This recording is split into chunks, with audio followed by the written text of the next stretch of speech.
সালমান শাহ 1990-এর দশকের অন্যতম শ্রেষ্ঠ নায়ক সালমান শাহ। তার প্রকৃত নাম শাহরিয়ার চৌধুরী ইমন।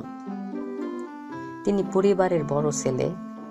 তার পিতার নাম কোমরউদ্দিন চৌধুরী এবং মাতা নীলা চৌধুরী। সিলেট জেলায় অবস্থিত জাকিগঞ্জ উপজেলায় জন্মগ্রহণ করেন তিনি। টেলিভিশন নাটক দিয়ে তার জীবন শুরু হলেও পরে তিনি চলচ্চিত্রে একজন জননন্দিত শিল্পী হয়ে ওঠেন। 1992 সালে তার অভিনীত প্রথম চলচ্চিত্র সোহানুর রহমান সোহান পরিচালিত কিয়ামত থেকে কিয়ামত মুক্তি পায়। এই ছবিতে নায়িকা মৌসুমী ও গায়ক আগুনের অভিষেক হয়। জনপ্রিয় এই নায়ক 90 দশকের বাংলাদেশের সাড়া জাগানো অনেক চলচ্চিত্রে অভিনয় করেন। তিনি সর্বমোট 27টি চলচ্চিত্রে অভিনয় করেন এবং সবকয়টি ছিল ব্যবসা সফল। তিনি 1996 সালের 6 অক্টোবর অকালে রহস্যজনকভাবে মৃত্যুবরণ করেন। অভিযোগ ওঠে যে তাকে হত্যা করা হয়, কিন্তু তার সিলিং ফ্যানের ফাঁসিতে হত্যাকাণ্ডের কোনো আইনি সুরাহা শেষ পর্যন্ত হয়নি। সালমান শাহ পড়াশোনা করেন খুলনা বয়রা মডেল হাই স্কুলে।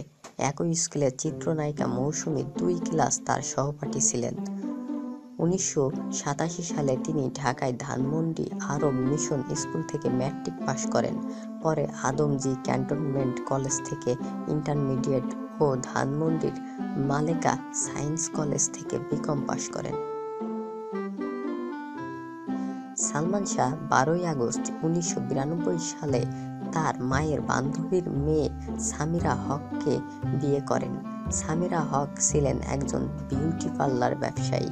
তিনি সালমানের কিছু চলচ্চিত্রে তার পোশাক পরিকল্পনাকারী হিসেবে কাজ করেছেন। সালমান শাহ 1985 সালে বিটিভির আকাশ ছোঁয়া নাটক দিয়ে অভিনয়ের যাত্রা শুরু করেন। পরে দেওয়াল, সব পাখি ঘরে ফেরে, সৈকতের সারস, নয়ন, স্বপ্নের পৃথিবী নাটকে অভিনয় করেন। নয়ন নাটকটি ও বছরের শ্রেষ্ঠ একক নাটক হিসেবে বাচসাস পুরস্কার লাভ করে। এছাড়া তিনি 1990 সালে মইনুল আহসান সাহেবের রচিত উপন্যাস অবলম্বনে নির্মিত পাথর সময় ও 1994 সালের ইতিকথা ধারাবাহিক নাটকে অভিনয় করেন। প্রখ্যাত চলচ্চিত্র পরিচালক সোহানুর রহমান সোহান এর হাত ধরে সালমান শাহ চলচ্চিত্রে অভিনয় করার সুযোগ পান।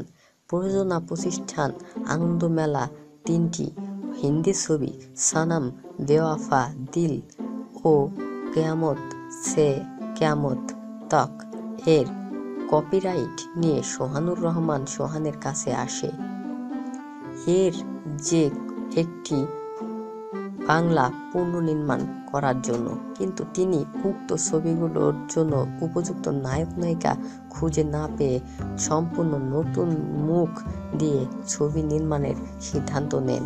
নায়িকা হিসেবে মৌসুমীকে নির্বাচিত করলেও নায়ক খুঁজে পাচ্ছিলেন না তিনি। তখন নায়ক আলমগীর এর সাবেক স্ত্রী খসনুর আলমগীর ইমন নামের একটি ছেলে সন্ধান দেন। প্রথম দেখতেই তাকে পছন্দ করে ফেলেন পরিচালক এবং সনম, বেওয়াফা ছবির জন্য প্রস্তাব দেন। কিন্তু যখন ইমন কিয়ামত সে কিয়ামত তক ছবির কথা জানতে পারেন, তখন উক্ত ছবির অভিনয় করার জন্য পিরাপিরি করেন। তার কাছে কিয়ামত সে কিয়ামত তক ছবি এতই জনপ্রিয় ছিল যে তিনি সর্বমোট 26 বার ছবিটি দেখেছেন বলে পরিচালককে জানান।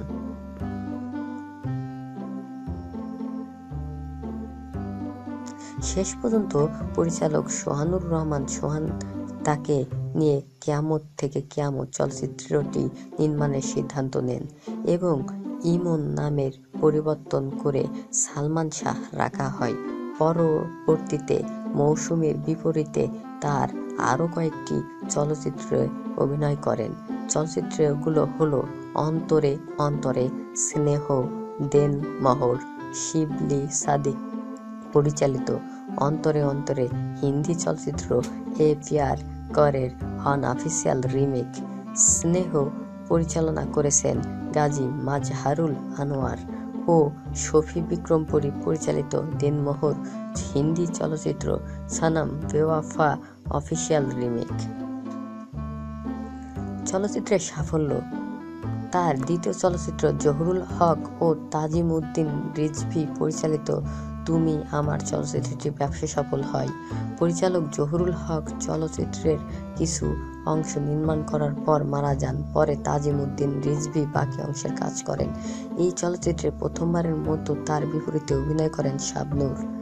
পরে তার সাথে জুটি বেঁধে একে একে সুজন পাখি, বিক্ষোভ, স্বপ্নের ঠিকানা, মহামিলন, বিচার হবে, তোমাকে চাই, স্বপ্নের পৃথিবী, জীবন সংসার, চাওয়া থেকে পাওয়া, প্রেম প্রিয়াসী, স্বপ্নের নায়ক, আনন্দ অশ্রু, বুকের ভিতর আগুন, সর্বমোট 14টি ছবিতে অভিনয় করেন। সব কটি ব্যবসা সফল হয়। সালমান শাহ 1996 সালে 6 সেপ্টেম্বর পরলোক গমন করেন। রাজধানী ঢাকার ইস্কাটনে তার নিজ বাসভবনে সিলিং ফ্যানের সাথে ঝুলন্ত অবস্থায় তার লাশ পাওয়া যায়। ময়নাতদন্তের রিপোর্টে আত্মহত্যা বলে উল্লেখ করা হলেও তার মৃত্যু নিয়ে রহস্য এখনো কাটেনি।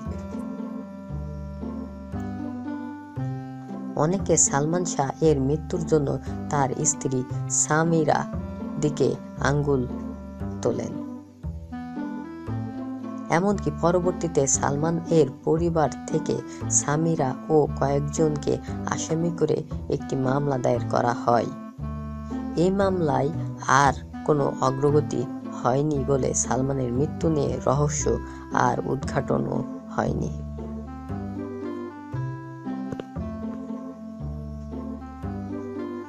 6 সেপ্টেম্বর 1996 সালে 25 বছর বয়সী ইস্কাটন, ঢাকা, বাংলাদেশে তিনি মারা যান।